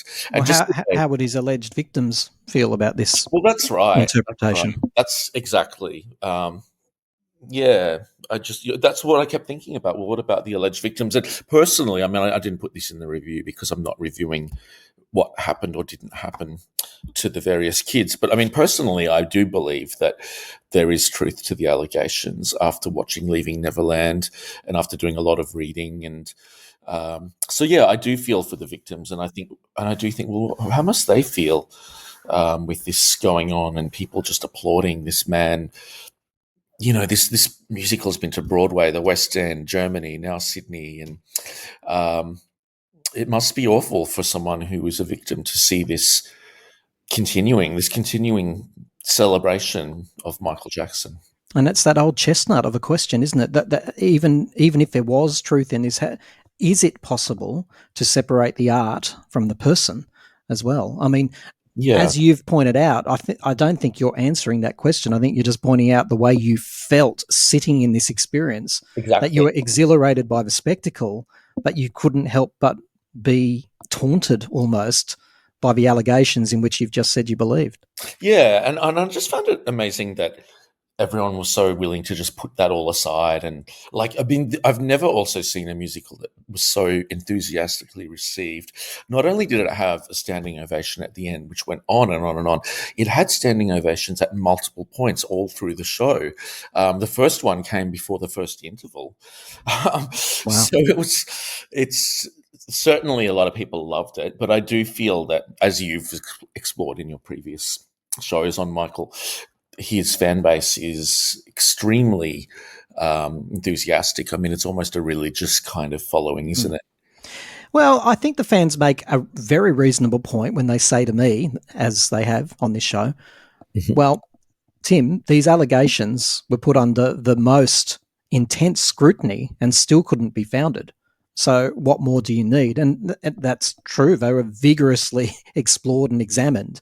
But look, I think that as we know, with abuse, it can take many years for some people to disclose their experiences. And people often don't believe children if they change their story. But the truth is, inconsistency is very consistent in people making disclosures. That's true. And the other thing I'd say to that, and I do touch on this in my review, is that O.J. Simpson was never found guilty either, was he? And everyone seems to believe he was. So I kind of see this as a similar thing. And the American justice system is, as I think everyone knows, very prone to being influenced by money and by all justice systems are really, but America seems to be more so than a lot of places. People with money get away with literally with murder in the US.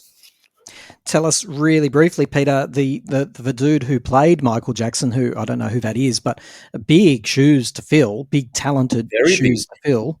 How did he do? Well, his name's Roman Banks. He was brilliant. Like, I mean, I described it in my review. I think I described him as a shapeshifter. He really is. Like, you actually end up believing it's Michael. Like, you forget that it's not Michael himself on stage. Like, the voice, when he's speaking, it sounds like Michael. When he's singing, it sounds like Michael. The movements, everything, he really does a great job. I've got to give him 10 out of 10 top marks for his depiction of Michael. And you do feel sorry for Michael too at points. I mean, that's because the show invites you to feel sorry for Michael. It does, but he just does it so well as well. And but I mean, gosh, he's an amazing singer. And like, I was thinking it might be a bit tragic, like a bit of a sort of a, you know, a bit of a tribute act kind of vibe, but it wasn't at all. It's next level. It was just next level. So if you have no problem with the allegations being not touched in the show, or if you believe Michael was innocent or whatever, and you go along, you will love this show. Like, you'll absolutely love it. It is just, it could not be better in the staging, the acting, the singing. Like, it really is spectacular. Wow. So I have to make that really clear. I mean, that's and Roman Banks is incredible. So yeah, he did very well. Complicated feelings for you, Peter, sitting in that audience. Now, listen, I would love people to read the article. It's short and sharp and honest and truthful. Where can people find you? Where can they find the article? Arts Hub. So that's an arts industry publication. It's at artshub.com.au, and it's under the reviews section there. So it's literally, if you just go to the website, click on reviews, and you'll find it there, artshub.com.au. artshub.com.au. It's really important that we, you know, in this day and age of social media, we support journos who are doing their job too. It really is. There's a lot of quality there too that you don't get on social media. So I hope people go and check it out. Peter, thanks for such an honest review. Oh, thanks for having me. Thank you very much. Yeah, you've been a Kylie fan since 85 with the Henderson kids. I was there right with you, my friend. I was watching the Henderson kids as well. Wasn't it such a good show? It was. Like, so innocent, like so 80s. Only 2 seasons though, and it's like, oh wow, and it launched the careers of Ben Mendelsohn and Kylie and Nadine Garner, and it was such a brilliant show. Brilliant. And fun fact, you might already know this, but the little lad on it with the big teeth, he went into the Australian military. And I did know that. Yeah. And Kylie, when she went to East Timor to perform, there's photographs of her with an adult, whatever his name was, Chuck or something. I can't remember the character's name. Yeah. But isn't that amazing? That's amazing. And he was in Neighbours as well. Was he? I never knew that. Yeah, he played this ratty kid who was staying with Des and Daphne, I think. Yeah. Obviously before Daphne died.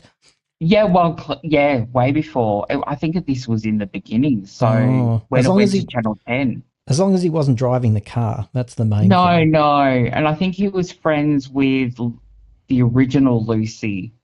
Oh, really? Whose real name was Kylie Finkler. I remember when Lucy was making prank calls to someone and she got the whistle blown in her ear. Do you remember that? Yes, and she went partially deaf. Oh, Lord. And also, talking of Daphne's accident, a lot of people remember when Daphne died, how sad it was. But there was someone, and I can't remember if it was Des or someone else, had to go through hypnotism to remember the number plate. Oh, dear. I don't know who it was. It might have been Jane. I don't know. I feel like it was a female character, but there you go. How have we gone 40 years with Neighbours? I know. Storylines and the fact that it's finishing again. Yes. Well, Kylie will be pleased because I think she was a little bit displeased when they got her back under false pretenses, right? She sounded like Madge when she said Harold's name. And she did. Ain't Harold. And I was like, but I remember reading an article or watching an article with her and Jason saying they didn't want to overdo it. They didn't want to ruin it. Yeah, but there's also such a thing as underdoing it. It was really ridiculous, wasn't it? True. I don't want to steal the show. I understand that, but Home Sweet Home and Harold was about all she said. Yeah. I know. Every time I see Madge, I'm like, Charlene. You and I are What real will we tragics, watch? aren't we? And so the listeners know too. Alan Fletcher, who played Dr. Carl. Dr. Carl, yes. I've been talking to him about coming on the show, and he wants to, but he's just not sure if he's allowed and all of this sort of stuff. So interesting. We might be able to speak to Dr. Carl at some stage. What would you ask Dr. Carl if he came on the show, Simon? Why didn't he just stay with Sarah or Izzy? I just feel like they were the hottest couple back then. Is that the one who went on to a pop career? Izzy was Natalie Bassingthwaight. Yes, yeah. Rogue Traders, is that what they were called? Yes, the Rogue Traders, who just performed in Shirley Valentine. The Chill Out, and the Chill Out Festival in Dalesford this weekend. Wow. Yeah, her and the Rogue Traders, and she's very talented, very talented. Simon, you are a pop culture fiend like me. I love it. Well, anything to do with Neighbours and Kylie and Danny. Yep. Yeah, probably. I met Danny not last year, the year before. Really? For the first time at Sound Merch in Collingwood. She did 20 years of Neon Nights. Oh, yes. And met the fans. That was a big queue from memory. It was. And I was kind of up the front because I was early, and I was shaking. I didn't know what to say, and yeah, I would shake too. Yeah, and she's just stunning. What did you get signed? Not Love and Kisses, I hope. No, I got Girl, the Australian 25 anniversary release signed. Okay, yeah. And I purchased there on the day the picture disc of Neon Nights signed as well, and a card signed. What was she like up close? She's perfect, absolutely tiny, but Kylie's tinier. And she wore this beautiful pink dress, and she was so generous with everyone. She was having a chat with us all and laughing and dancing and just gorgeous, just really beautiful. They're a classy family, that Minogue clan, aren't they? They are. And I know that they were all of them, even the nephews and Danny's partner, they were all at one of the Melbourne shows. Attention to her. Yeah. I hear you didn't get to go to that though, Simon. No, I've been a little unwell, and I also suffer from anxiety and a depressive disorder. So it was a lot. I was initially meant to go to Sydney with a good friend, and I just couldn't afford to go to Sydney. He said, look, leave it with me. I'll try and swap your ticket over to a Melbourne show. And he did. And it was right in front of the Diamond stage at the tour. Oh, okay. Yep. And I knew a couple of people that were going to be in the vicinity of that seating arrangement or seating area. And my illness just got the better of me. Okay. And I was pretty bummed, and I was like, no, I'm happy to sit it out. But once I saw people's videos and the comments, and I'm like, oh, I really regret not going. Were they people you didn't want to run into? Is that what you mean? No, not at all. Like, they were people I met meeting Danny. They were just friends of the Facebook group. Who I've just become friends with. One I hadn't even ever met, and we've just remained friends. And she only lives up the road from me, so we're like yet to meet, and we were going to meet at Kylie, her and her partner, and I was like, oh my God. And then I said, I can't come because I'm just too unwell. Yeah, it was too overwhelming. And look, good on you for recognising that though, Simon, in a way. That takes some courage, doesn't it? Yeah. And my friend was lucky enough, he was able to sell the ticket, so I went to someone really nice. But a girlfriend of mine who did go to the Saturday show, she got me a key ring, so I can't wait to get that off her. Awesome. But very disappointed that there was no tour program this time around, because I'm a bit of a collector of the tour programs. I'm wondering what's going on globally. First, Madonna's Celebration Tour, no program. And Taylor Swift. No tour program? Taylor Swift, even though she earned billions in merchandise. You might be able to answer this. Did Golden have one? Yes. Yes, it did. Right, right. So this is the Yeah, first pretty much Kylie every tour with that tour. one. But, Yeah. some people I've asked about it and they've said, oh, it's because of the environment. And I'm like, I don't think so, because then you wouldn't be selling all this plastic rubbish, you Well, know? that's it. I saw people with Kylie carry bags that look like recycled brown paper bags with handles. Yeah, yeah. And then I look at the T-shirt brand that they use aren't very ethical or sustainable either, and then don't really cater to plus size. I'm plus size, so I was like, oh, and then I look at the prices, and I'm like, yeah, no, no. I just think it must be economic. And I'm surprised because I would have thought programs would be a money spinner. But if they're not doing them anymore, there has to be. There's no way. They don't do things based business people. I'm not talking about Kylie or Madonna. I'm talking about the business people, the bean counters. And believe me, I work with some bean counters and I know what they're like. The only reason that there's no tour program has to be some sort of economic reason. Has to be. Yeah. Yeah. But then you look at the bean counters who release calendars, and vinyl sleeves, and is that all sustainable and good for the environment? Well, vinyl certainly isn't. In fact, who is it? It's Billie Eilish, I think, who is right up on her high horse about that. She doesn't do vinyl. In fact, I think she had a go at Taylor Swift for releasing so many versions of vinyl. Yeah. Is that a thing now? It's just like 17 different variants. Like, I can't keep up. Like, And, Kylie, for Simon, example. it's an important conversation to have because you are a collector. Yeah, was. What, you don't collect anymore? No, I don't collect anymore because, one, they're just so expensive. Yeah. Because they are made in countries like Germany, and it is very expensive to produce them. And I walk into my local JB Hi-Fi and I'm just astounded at the prices of vinyl. Like, how much are we talking about in Australian dollars? Well, we're talking, Kylie's Tension, some of the variants were around $60. You're kidding. That's Which is a rip-off. lot of money. And when you are of a certain age and you used to go to Brash's, and you see Kylie's debut album for next to nothing because it was made in Australia. Yeah.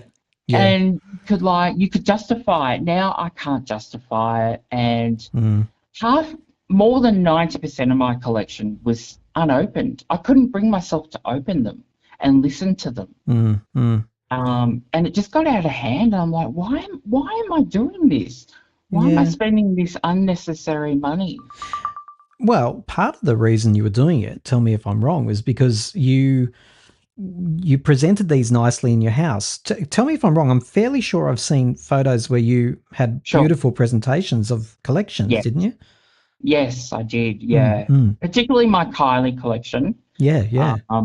Which takes all day to clean with the dust. Does it really? Wow. Yeah, all day. And because I'm a Gemini as well as Kylie, and our birthdays are very close to one another. And I'm a very perfectionist when it comes to my Kylie collection. I know I don't have the biggest collection because I've seen bigger and better. But yeah, I never thought I would ever sell my Kylie vinyls, but they are duplicates and they're all still sealed because I just can't bring myself to open them. So take us through, well, let's start here. Why are you selling the duplicates? Is this a financial reason? It is. Cost of living, rent has gone up dramatically. Ridiculous. Yeah. Food, electricity, water. Then I have medications to buy, and even though I'm on a concession, I have a lot of medications. Yeah. So it is financial, and I just think, well, I've got multiple copies of all the Kylie albums pretty much on vinyl. But Simon, I honestly think if Kylie knew about your circumstances, cost of living, she's well aware of that in Australia. Yeah. I reckon she'd be going, yeah, good for you. That is the mature choice, right? Yeah, absolutely. Yeah, you can't take them with you when we go. No. I'd probably donate them to the art centre in Melbourne. Or sell them to a really good collector who I know will look after them. But for now, I'm holding on to them for dear life but just getting rid of the duplicates. So tell and- us about the duplicates you're selling, and I'm also going to give you the chance, if you want to take it, to tell people Sure. how they can get their hands on it. How many are we talking about? How many duplicates are you selling?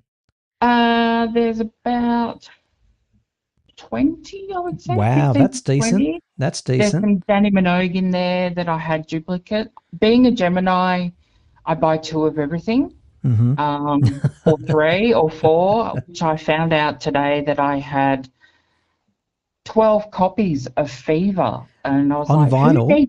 on vinyl, who needs 12 copies? I don't. Wow. And I've only ever opened one to listen to it, and I only listened to the first side because Love at First Sight is my anthem. And in my other collections, I was collecting Madonna, Mariah Carey, Janet Jackson. But can I ask, what do you recall why you purchased 12 copies of Fever? Because it was Kylie. And I thought it's a good album too, right? Major FOMO as well. Like, I always miss out. I always see other people getting all this stuff, and I'm like, I'm not going to miss out anymore. I'm going to go and get it, and I'm going to get every copy I can, and hold on to it, because Fever, I outwore the cassette, I outwore the CDs. I had that many copies on the CD. I just kept playing it over and over and over, and I still play it over and over. Good for you. Well, I mean, that is a fine choice, I've got to say. So out of interest, and I have no idea, you've got 11 to sell, well, in theory, not that you are necessary, but you've got excess. Are they worth more now than when you bought them? Yeah, definitely. They are, really? Yeah. I did a little research before I went to sell them on the Vinyl Lovers Australia Facebook page. Okay. There's also a Kylie Minogue Australia marketplace. So I did a little research on Discogs and what other retailers were selling them for. Yeah. And I don't want to, I'm not about making profit. It's no, just but there's really nothing keep a wrong with roof it. over my head. And yeah. Okay, and do you mind me asking, how much are they going for? The Fever, for example. So I'm only really selling one copy of the Fever for now, but I'm only selling that for like $40 or $50, including postage. Okay. Because a lot of people want post, and I have to cover that expense. Yeah, of course. And we'll go through how people can get in touch with you soon. But what else have you got? Is there any what we'd call rarities, or are they all the big major items, and are they all vinyl? Well, they're all vinyl. Yep. The only rare one or 2 rare ones is Impossible Princess, the picture vinyl. Oh, very nice. Which retails for about $120. Yeah. And it's all sealed and in mint condition? All still sealed, all in plastic sleeves. I never open them. Regularly dusted? Regularly cleaned, yeah, and I often change the plastic sleeves as well because they can get a little grotty. Yeah, yep. Especially if I'm like in my Kylie collection just staring at it, drooling. Yeah, and probably the other one would be the Neon Nights picture disc, which goes for about $90 to $100 online. Yeah. Well, that's very decent. And I'm telling you what, for what it's worth, and I have no idea if this is in your care factor at all, but you'd be spreading a lot of joy, because the joy that they've brought you and having all those copies is going to be shared, because the only person who's going to buy them from you, Simon, is someone who loves Kylie as much as you. Absolutely. And who's got a little bit of extra cash lying around. And, I see a lot of people selling their vinyls at the moment because cost of living. I mean, they're not the most expensive ones I've seen. The limited edition Cherry Red box sets of her first 4 albums. I love those. I had those and I regrettably had to sell them. Yeah. I sold my copy of Aphrodite on vinyl. I sold my Kiss Me Once vinyl, which I actually bought when it was released. I managed to find it in a JB Hi-Fi, just hiding behind Madonna. I don't want to be rude, Simon, but nobody else in the world wanted that. No. I did. Kiss Me Once. It wasn't her best effort. No, a lot of people say that, and I think for me, there's only one song that really wasn't the best, and that was "I Was Gonna Cancel." Oh, I love that. But other than that, "Into the Blue" is pop perfection, and Yeah, that's I true. went to that tour, and it was a brilliant tour. Yeah. I still love Did listening to the Giorgio album. Moroder come out on your stage? He did, Isn't yes, that and fun? Betty Who was Yeah. the support act, Who and was, it was sorry? Betty Who. Betty who? Oh, right. I She's thought you said from Betty Boo. Queensland. No, not Betty. Could you imagine? Would she No. mind? She was also very mean about Kylie back in the day. Very She mean. was, as was the lead singer of Transvision Vamp. She was too, yes. Yeah, I'm Wendy, was like, her I name don't like Wendy? you, Wendy James. Wendy Yeah, James, that's right. Yeah, yeah. yeah. And Colette, she wanted to be the next Kylie, and look what happened to hers. Nothing. None of them come close. None of Yeah, them. Betty Boo was asked about Kylie, and well, at least according to Smash Hits, which was a Bible of truth, as we all know. And Well, yeah. she was said, They asked her, what do you think of Kylie? And she goes, oh, rolls her eyes. She's just a starlet, isn't she? Yeah. Can you imagine? Oh, the controversy. It How was like dare she? that. And then she comes to Australia, for those of you who don't know. I'm sure it was Australia. You'll know better than me, actually, by the sound of it. But it was the biggest scandal ever because what happened again? The mic actually stopped, but the vocals kept Backing going. tracks. Yeah. And it was Yeah. boo, boo. She got actually virtually chased out of the country. Yeah. It was Australia's version of Milli Vanilli. Well, I mean, look at them, and one of them's trying to make a comeback. Yes, I noticed that. Yeah, yeah. I'm like, no, please don't. Like, leave it Oh, to the ones that were really good in the 80s, like Rick. I saw Rick Astley when he came here, and isn't he great? he was amazing Oh, he's great. live. True talent. Still got it. Yeah, Oh, true yes. talent. And a gentleman. And a gentleman. And a gentleman, and a real crowd pleaser. Yeah, absolutely. Not afraid, not snobby enough to play the old tracks. He also did a reimagined album, not so maybe during COVID, but I love that. I didn't love all of them, but I loved the reimagining of those early tracks. Yes. Most of them a bit like Abbey Road, turning them into ballads and giving them a flavour we'd never heard before. So, Simon, if people want to get in touch with you, if they're a bit interested, if they want to come sniffing around your collection, so to speak, how would they get in touch with you? So they can PM me on Facebook or DM me, whatever they say nowadays. I don't even know, actually. I had to write that to someone today at work, and I had to write, I've DM'd you, and then as I sent it, I thought, is that what people say anymore? Is it IM? Well, people say I slid into your messages. I'm sliding into your messages or your DM. I know. That is foul. Yeah. You turn them off, Kim. Yeah. Yes, I'm on Facebook. There's also a Facebook group called Vinyl Lovers Australia, which has over 1,000 members. Right. So I've posted it on there. But what name are they looking up on Facebook for you? I think Simon Anderson. Simon Anderson, SON or AN or EN? ANDERSON. I had to think then. Yeah, that's all right. There's a few different spellings. So Simon Anderson, and you're pretty much a part of most Kylie Facebook groups as well, I've noticed. Yeah, so people won't have any trouble. I can also put a link under this if people want to click on that and get through to you. Yeah. But Simon, look, I hope we can stay in touch. I know it's a big thing for you to talk to a strange person like me, but I really appreciate it. I don't feel you're strange now. And to be honest, I don't think I've actually listened to the podcast, so you'll have to send me the link. Now, did you hear that, listeners? The only reason Simon's talking to me is because he's never heard the podcast. If he had, I know, he and probably I see wouldn't be talking to me. See it on Facebook, and I'm like, oh, maybe I should really listen to that, because there was one that I was listening to about Kylie and Danny. Yep. But they haven't done one for a while. Yeah, I do enjoy that show. That's the what's that called again? This is Disco. This is Disco. Yeah. Yeah, and Adam. They're big Kylie fans. I actually get a bit worried about them because it's been since September or something like that, I think. Yeah. I know Adam went to Kylie. Yep. He went to the Saturday show, so I often message him to check in. Oh, good. So they're alive and well. Yeah, he's alive and well, and Very good. I think he's just been very busy. So Yeah. but it's a good podcast. I'm sure yours will rock my socks off. Simon, no pressure at all. Regular listeners are going, yeah, don't count on it, Simon. But I'll definitely send you the link, and you can tell me what you think.